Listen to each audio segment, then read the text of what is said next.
Hello, Assalamualaikum. This is Muhammad Dalian. I am currently studying first year MBBS in King Edward Medical University, and I am from city Muzaffargarh. I got 184 marks in UHS MD Pack. To go to the last day revision routines. तो last day revision routine का जब call होता है तो मेरी last revision routine 10 दिन पहले मैंने जो है ना वो MCQs प्रैक्टिस वगैरह करना ख़त्म कर दी थी, क्योंकि इसका ये देखिए बेनिफिट होता है, करनी भी नहीं चाहिए, आपका अपनी डिपेंडेंस है। उसका ये होता है अगर लास्ट डेज आप प्रैक्टिस करें, जैसे FLP किसी अकेडमीज का आपके पास आ गया, किसी इंस्टीट्यूट का आपने वो सवाल किया, अगर फर्स्ट करें आपके नंबर हो गए कम, क्योंकि लास्ट डे में अकेडमीज जो है ये टेस्ट बड़े मुश्किल बनाती। अगर आपके कम नंबर हो गए तो आप डिसहार्ट हो जाओगे, तो आप डिप्रेशन में चले हो, क्योंकि 10 दिन मेरे एग्जाम में रह गए और अब भी मेरे कम नंबर आ रहे हैं।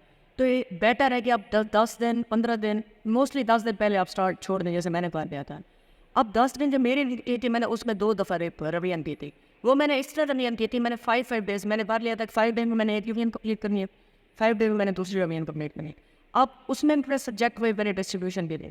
एज फार एज इंग्लिश और फिजिक्स का सिलेबस जो है वो शॉर्ट है, फिजिक्स मेरे तो फेवरेट सब्जेक्ट है, तो वो मैंने एक दिन में कर लिया था। मैंने वो एक दिन 12 घंटे पढ़ के मैंने किया था। बाकी केमिस्ट्री और बायोलॉजी का चूँकि वो लेंथी सब्जेक्ट है, तो वो उसके लिए मैंने 2-2 दिन रखे थे। इस तरह मैंने अपनी मतलब लास्ट डे दी थी, और लास्ट डे बिल्कुल मैं प्रैक्टिस के बिल्कुल आप में नहीं होगी, आप FLB कोई करो, कोई सॉल्व करो, मैंने नहीं किया थी। आप सिर्फ अपने जो रवैया है उसको रिवाइज करें, क्योंकि FLP आपके ठीक हो गए तो कहीं ना कहीं, जैसे आप चाहते हो कि आपके FLP 200 का है, आपके 180 मार्क्स गए, आप खुश नहीं हो गए, कहेंगे अब आप ही मेरे 180 मार्क्स आ रहे हैं, वो भी इंस्टीट्यूट फिर टेस्ट पर, तो फाइनल एग्जाम में मेरे कम नंबर हो। तो बेटर ये है कि अब 10 दिन पहले 1 वीक पहले आप बिल्कुल आप छोड़ दें, आप सिर्फ अपना रिवाइज करें, अपनी प्रिपरेशन बुक के कर जाए, और वो भी मेन पॉइंट, ये नहीं सारा नहीं पढ़ना होता। जैसे बायोलॉजी है, पूरा आप रिवाइज नहीं कर सकते, आपको पूरा अगर रिवाइज करना तो आपको कम से कम हफ्ता चाहिए, जैसे बायोलॉजी को रिवाइज करें। बस मेन पॉइंट जैसे सेल मेम्ब्रेन, उसके मेन पॉइंट, उसकी कंपोजिशन के, उसका फंक्शन क्या है, बस माइंड में हल्का का रिवाइज करें, जान भी जाए, ठीक है। तो रिवाइज करते जाए, बस हल्के मेन पॉइंट रिवाइज करते जाए उसको। Now will talk about the last day before MD CAT paper. तो ये देते हैं कि लास्ट डे ना आप कोशिश करें कि अपना बर्डनाइज ना करें, आप इजी रखें, आप कोशिश करें लास्ट डे से पहले आपका सारा मटेरियल जितना हमने रिवाइज करना था हो जाए।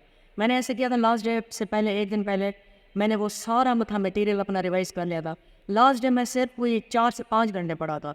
सुबह जैसे सुबह मैं जल्दी उठा था, मेरी आदत थी कि मैं जल्दी उठ जाता हूँ, तो उठ के मैंने फिज़िक्स वगैरह ये चीज़ें, बायोलॉजी हो गई, मोस्टली बायोलॉजी वो मैंने देख ली थी 8 से लेकर 12 बजे तक, वो मैंने देख ली थी 4 घंटे।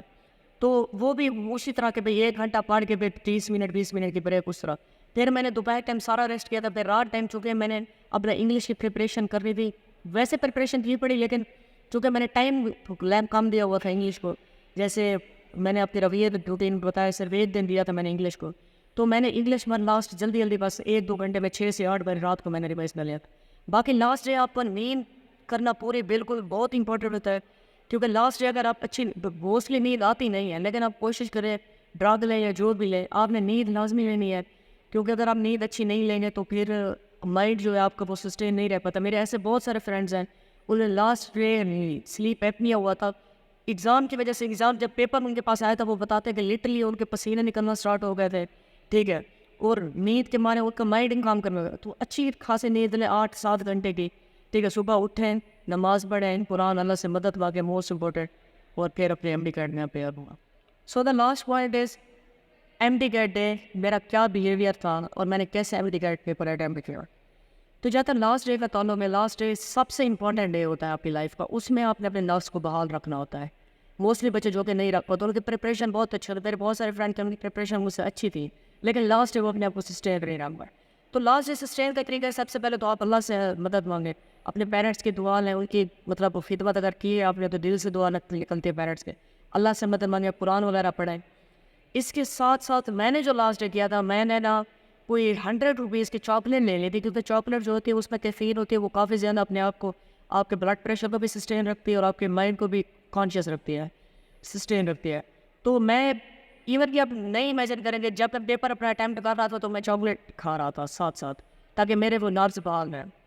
तो इस तरह मेरे अपने नर्व्स, और उसने बहुत मुझे बेनिफिट किया था, ठीक है। बाकी जो मोस्ट इंपॉर्टेंट है कि पेपर अटैम्प्ट कैसे करना है, वो हर किसी का अपना वो होता है, लेकिन मैंने जो किया था मैंने डिफ़िकल्ट से किया। मैंने फिज़िक्स वाला पोर्शन सबसे पहले किया था, क्योंकि मुझे लगता था फिज़िक्स के जब मैंने देखा था क्वेश्चन, तो मुझे असेस हो गया था इसमें न्यूमेरिकल्स बहुत है, ये काफ़ी टाइम टेकिंग, तो मैंने फिजिक्स वाला पोर्शन स्टार्ट किया था। सबसे पहले ईजी वाले क्वेश्चन फिजिक्स से मैंने सॉल्व किए थे, क्योंकि उसको 54 MCQs होते फिजिक्स के, वो मैंने 10 से 15 मिनट में सॉल्व कर लिए थे ईजी। 20 से 22 MCQs थे जिसको जो मुझे टाइम टेकिंग थे, और वाकई मैंने उसको टाइम दिया। तो फिजिक्स के बाद मैंने बायोलॉजी का पोर्शन अटैम्प्ट किया था। अगेन मेरी वही रूटीन थी, सिंपल वाले मैंने पहले किए थे, डिफिकल्ट वाले मैंने बाद में किए थे, और जो नहीं आते थे वो आप स्किप करते जाए। मैंने किया था वहाँ पर एक प्रिंसिपल शीट भी मिलती है यूएसएस के एक साइड पर, वो अगर आप चाहें तो क्वेश्चन लिख भी सकते हैं कि मैंने ये स्किप कर दिया, मैं लास्ट में करूँगा। ठीक है, इसके बाद मैंने इंग्लिश पोर्शन किया था, और लास्ट में मैंने केमिस्ट्री पोर्शन और लॉजिक का रीजनिंग किया था। तो आप ये रूटीन रखें कि सिंपल जो है ना आपका वो आप पहले अटैम्प्ट करें, लेकिन डिफिकल्ट जो है वो आप सोच समझ कर, क्योंकि वो टाइम टेकिंग होता है। अब ये देख लें आपका जो यूएचएस का टेस्ट होगा उसमें 80% आपका ईजी पार्ट आने वाला है। 80% अगर 200 का बना है तो 150 to 160 160 आपके एनसीएमसीक्यूज होंगे आउट ऑफ ऑल पेपर, जो सबको आते होंगे, सब उसको कर लेंगे। गेम होती है अगले 40 की, अगले 40 में ही आपने अपना नफ्स बहाल कर रखना है।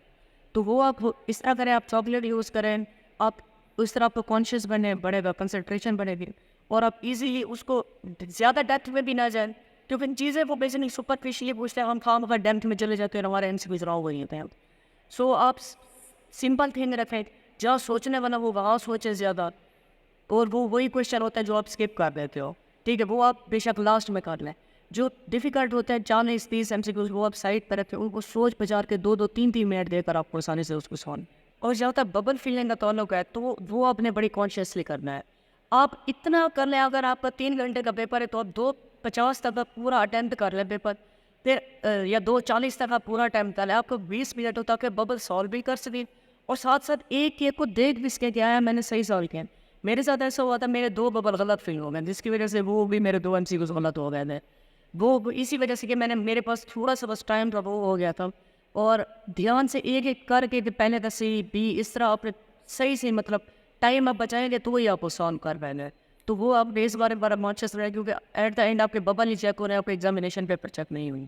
Thanks for watching my video. Best of luck to all MD-CAT aspirants which are going to appear this year, and may Allah help you, and hope to see you in your dream medical course.